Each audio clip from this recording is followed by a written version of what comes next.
Hey, how y'all doing? Back again, another episode of It Factor. As always, I'm your host, Jeremy Robinson, and today we have someone special. Go ahead and introduce yourself, man. All right, everybody. Thanks for having me, Jeremy. My name is Christopher Browne. I coach over here at University of Iowa, proud Southern University graduate, undergrad. Got my master's degree at Lincoln University in Missouri. So I'm glad to be on. Yes, sir. Yes, sir. So with that, man, how are you doing mentally, physically, emotionally? How you doing? Man, I'm great. I'm big on routine, like a morning routine. So for me, in order to keep me good in a great mental space is, man, I spend time with the Most High God every morning. I got affirmations. I got to look over my goals. I got a vision board. And about 30 minutes in the morning, man, that's where I make magic happen, and just being able to spend that time with God and, of course, getting the workout in. So just those things keep me emotionally, spiritually, in a positive place. That's amazing. That's amazing. I do some of the same things, man, because we got to tap in first. Got to tap in with God first. I mean, at the end of the day, if you do that, every person I know that does that, we have a different stride about ourselves. Yeah. So, and I will say, with that, before we get into your coaching and now you being a recruiting specialist, man, what has been your most greatest accomplishment with being a coach? Being a coach, man, I've coached All-Americans. I've coached the guy that's in the NFL right now. I would say my greatest accomplishment is guys like, it's a young man I coached named Evan Clay. He came from a rough upbringing. He was adopted. This was a kid I coached at Morehouse. When I first got there, man, I was like, man, he a hard to deal with guy. But, man, those are the guys you can't give up on. He was a very talented offensive tackle for me. And now he has a son. He's working for NASCAR, but it was just really being able to build a connection and relationship with him, man, to where he'll text me at any moment, hey, coach, proud of you, big bro, when I get these opportunities and keep growing in the profession. And I always check on him and his child and his beautiful, lovely fiance. So just Evan Clay to me, man, that's just because a lot of guys aren't going to go to the NFL and they're not going to go to play professional ball in Canada. So the guy that goes and, come from a rough upbringing, was adopted, you know what I'm saying, and just to see him work for NASCAR, like he's on NASCAR pit crew and a graduate of Morehouse, man, like that makes me proud. Like that's probably my proudest accomplishment as a coach. Evan Clay. That's really dope, man. Yeah. With me going to Clark, man, I know a lot about Morehouse, man. I respect the football team at the end of the day. It ain't better than Clark to me, but hey, Well, y'all been getting y'all behinds with, Oh, as of late. Oh, yeah, as of late. Yeah, definitely. But no, I'm a fan of, anybody will tell you this. I love Atlanta. So, one day I'll end up back at a Georgia Tech or Georgia or something. I got to get back to Atlanta. I try to go as much as I can. That's what's up. So with that, what is now you pivoting to your new job? What does your day-to-day job look like? And how is it being a recruiting specialist and tying that into being a coach? So basically, as a recruiting specialist, what I do is I'm kind of the second or third eye on a recruit. We got like GAs and student assistants that kind of funnel together prospects that we look at. So I get them in a database, and we use something called Exos, and we just evaluate them, myself and another recruiting specialist. I have 5 coaches. He has 5 of the full-time coaches. And I have an area I'm responsible for. So I funnel through, spend most of the day funneling through, putting notes in, and I evaluate talent from a detailed standpoint. I evaluate that talent, and then I get it over to my direct super, which is the director of recruiting. And we just kind of evaluate as much talent as possible. But I will honestly say I do my job well, but I also love still, being heavily involved in the football aspect. And I sit in on the O-line meetings, and I'm trailing the O-line coach and, just learning in that aspect. And I try to make sure that I'm excelling at my job, because I prayed to be here, but still growing and developing as an offensive line coach. Yeah, that's dope. That's dope. I can't even kill that. And with that, I would say, so what is your it factor, man? Why you do what you do? Man, I think I got an anointing over my life. Like God placed in me, because I've always been the underdog. I've never been the guy most likely to succeed or to be an All-American and all the stuff I've accomplished. But I would say I have an anointing that God placed over me, because he hides some of my things that I should be where I'm at because of some of the decisions that I made previously. But I think that I have an anointing over my life to transform the lives of young men, and particularly in our community, but just a gift to guide them down the right path. Like it's a calling that I have, that I just attract. I understand them. I know what they're dealing with, and just he keeps putting me on these higher platforms, just to kind of get my message out, as well as to have the ability and the platform to just encourage them. Like, since I was a little kid, like my dad had us listening to Les Brown at like 7 years old. So that stuff was kind of beat to my head at a young age, about like encouraging other people, and that's going to help with your gift and your purpose in life. So definitely, man. I would say that too. Even just seeing you, I got to see your journey, because I do a heavily recruiting, and I'm looking at coach, and I'm like, dang, why couldn't I have this type of coach? Like I'm just sitting there, and I tell my homies about you, man, and even friends that have played college football, some that been in the league, and they just, man, I like what he do. That's why I repost your stuff or try to stay in it, because I'm like you said, I do believe it's an anointing on you. The way you have been able to go up. It's like every couple of years, it's like, oh dang, man, Coach Browne do. Oh dang, he doing. Oh, he going. I bet, and I'm like, that's a blessing to even be able to bring you on the show. That's why I created a podcast to show about your journey, because a lot of people don't know it. They like look at it like, oh, he just getting a job. Okay, bet. I look at it like, no, man, this is for the coach. That's amazing. Them kids need him. So and I think as you continue to ascend as a coach, the good coaches, you got to remember your foundation and your why. Like every so often, I'll teeter off because I fell in love with a logo, or chasing after the coaching side. You have to always remember why you started. Like I remember, I probably was like 23 or 24, and I was sitting at my table journaling. Pastor Danny Donaldson at Rose Hill Church in Baton Rouge, Louisiana, man, he got us journaling. Like he was like, you need to journal, figure out your purpose, because I was just working in the corporate world right after I graduated. And I was just writing, and like, man, I remember like I started breaking down in tears, because I'm like, oh, this is what I'm supposed to be doing. I'm supposed to be coaching college football and transforming the lives of young men, like in whatever capacity that is. So, like you have to cling on to the foundation of why you started doing what you're doing, because that's going to keep you motivated, during the tough times. It's going to prepare you for the tough parts of the journey when you get enticed with money. Like, and I'll be open about this, man. I've turned down a lot of corporate jobs, man. I was just talking to my line brother. I had a corporate opportunity, man. They offered me like $160,000, man. And I turn them down all the time. And they'd be like, well, why I'd be like, I don't know, man. It just, because I had some experience in that before, the opportunities just come about. They see the masters, they see the platform I'm on, and it's just crazy, because you got to cling on to your purpose, man. You got to cling on to the foundation of why you do what you do. Definitely. You're right about that. And I've been noticing that as of late. I've been an engineer for 6-some years, man. And now it's like doing this is like God veering me away from just going to corporate. Oh, I do this every morning, and just even have to take a step away from work. It's man, like all the opportunities that people do come with that money, like, yeah, do this. But it's like, I want peace. I want to do something where I'm making a real impact. So with that, I will also say, what are some similarities and differences that you have seen at the PWI versus the HBCU? And PWI, what, predominantly white institute versus the HBCU? What are some similarities and differences? I'll start with the differences, man. The biggest difference at a PWI is you have way more hands-on help in what you do. So like at a PWI, I just do my job. I don't have to do several other liaison jobs. Like at a place like Mississippi Valley State, where I previously was at, I may have had to be the housing liaison. So I had to make sure everybody housing was straight. I may have to make sure everybody was doing their study hall job, going to study hall, getting their hours, going to class. I got to go check my own guys' classes.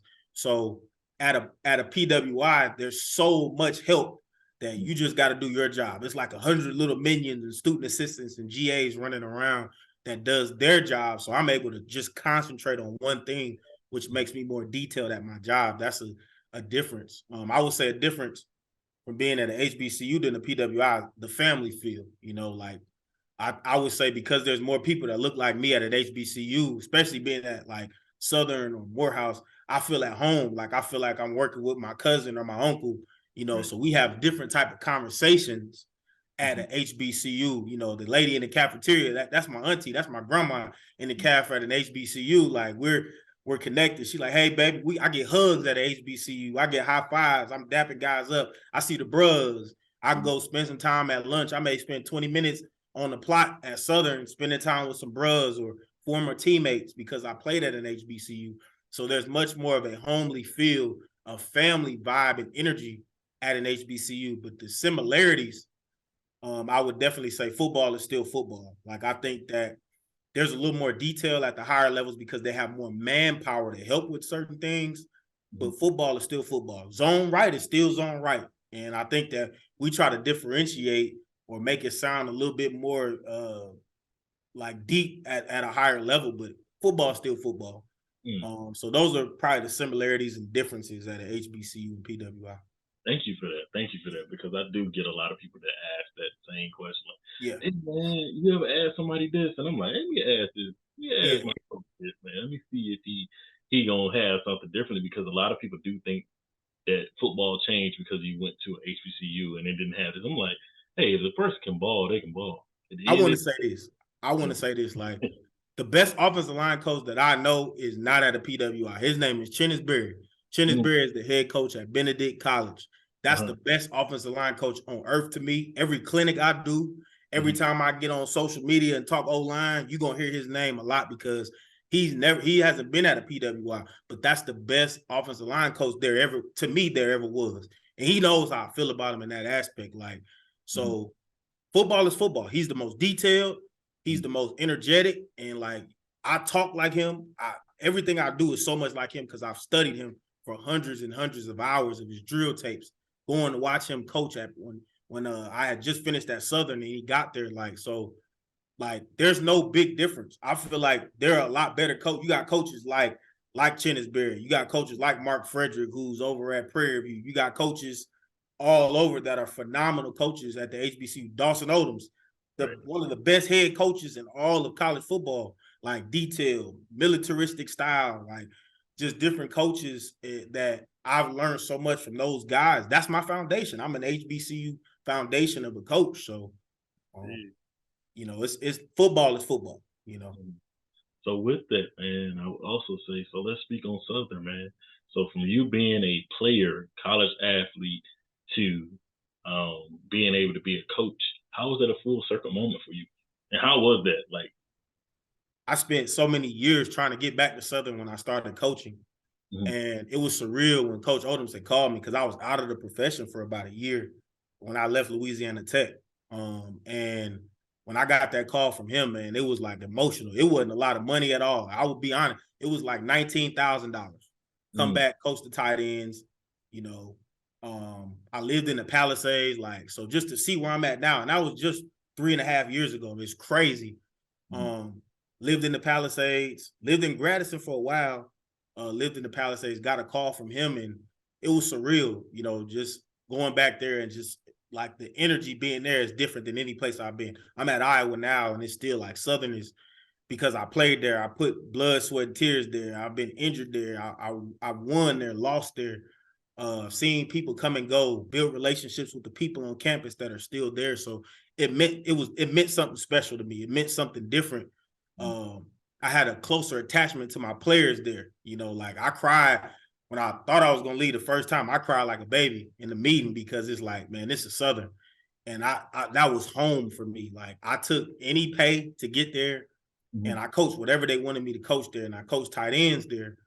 And it was just amazing. I had an All-American there. Like it was surreal, just the success we had in the 2021 spring and fall season in the tight end room was just amazing. So it's just special. I knew Miss P on campus, like Miss P who works in the College of Business, like that relationships and all the people, Miss Minor, you know, like those people on campus, Miss Vern, who's still in the cafeteria. So it was surreal being able to go back and represent my school and for my room to have success. And, you know, who knows what to say if I'll be back one day as the head coach way down the line.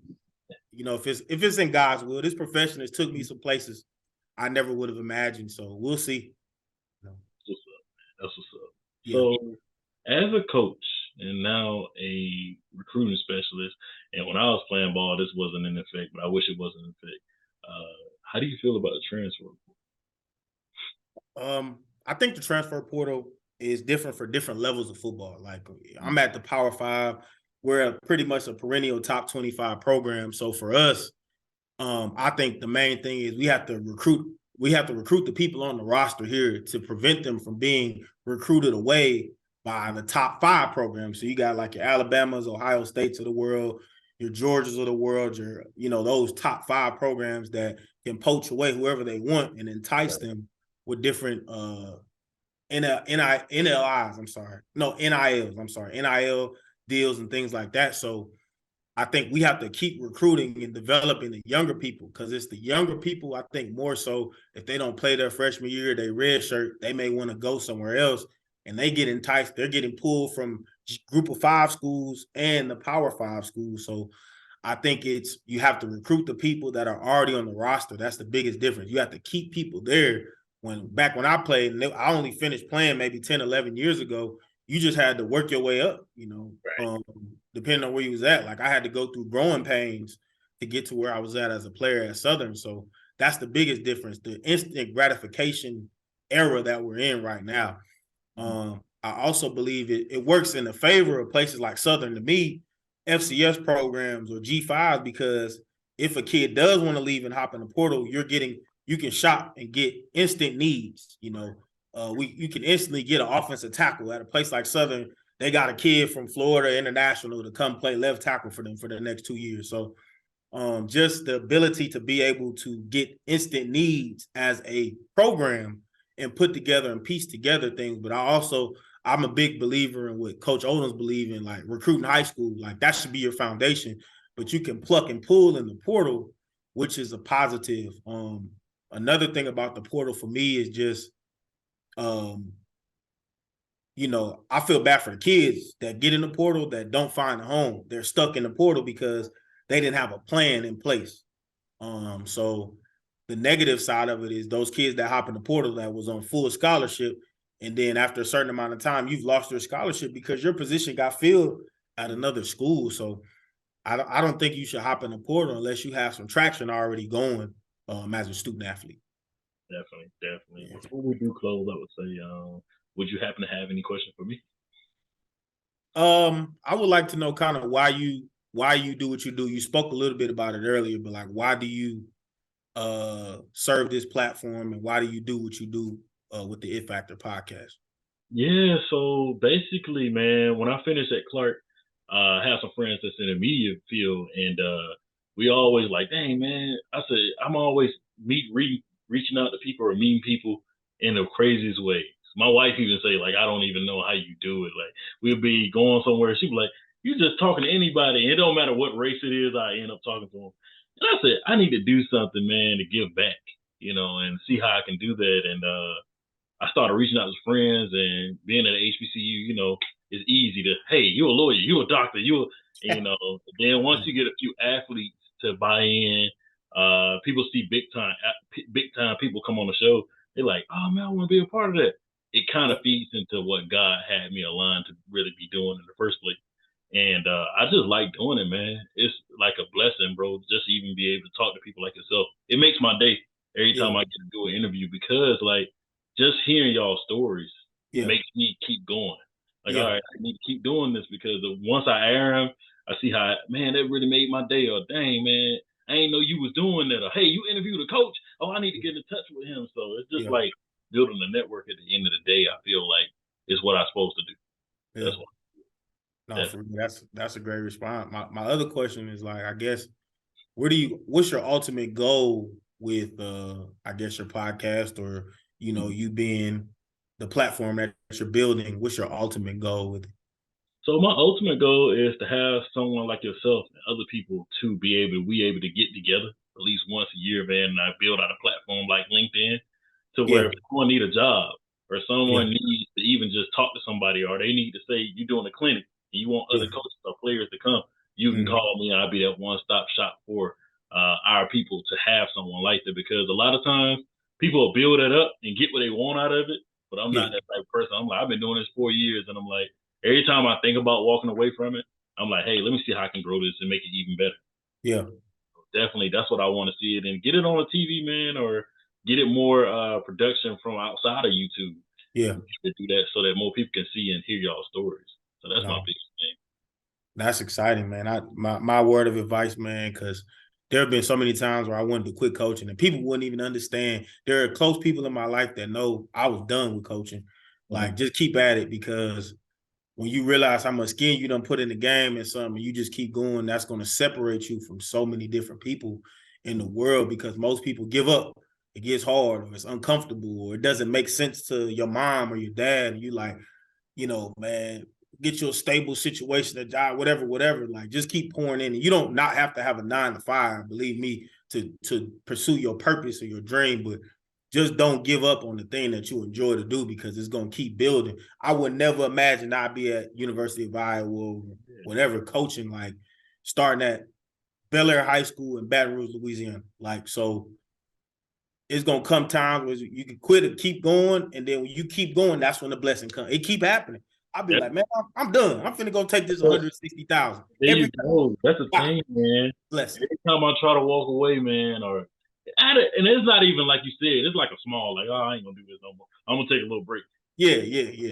Someone will reach out to me that I always probably want to interview, and I'm like, dang, I ain't heard from them in a month. Or like, as of late, man, I've been on this athlete. Like, I do this thing where after the season, I'm like, hey, the NFL season over. I'm gonna reach out to this person, see what happens. And he hit back, and we just stay in contact. I found out he was from South Georgia. Like, doing the research before and writing out the questions before, it's like, hey, man, I'm ready to do this. So in a few more weeks, shooting the show. So it's stuff like that I'm like, I really could do this, man. This really how I want to do it. Even with a common person like yourself, for years, I could easily, like, I ain't gonna reach out to him no more. But it's like, it's a reason why it aligns and how I have to do it. So definitely, you're right about that. I just keep going, man. You keep going, bro. And I think you organize, you professional, the way you approach reaching out to me, man. And I just keep going, man. Don't give up, man. For real. I'm just telling you. Thank you. Just don't give up, dog. But thank you, man. So this will be coming out in a few months, and I'm gonna shoot a snippet out tonight. Okay. And, let me know if you need anything, man.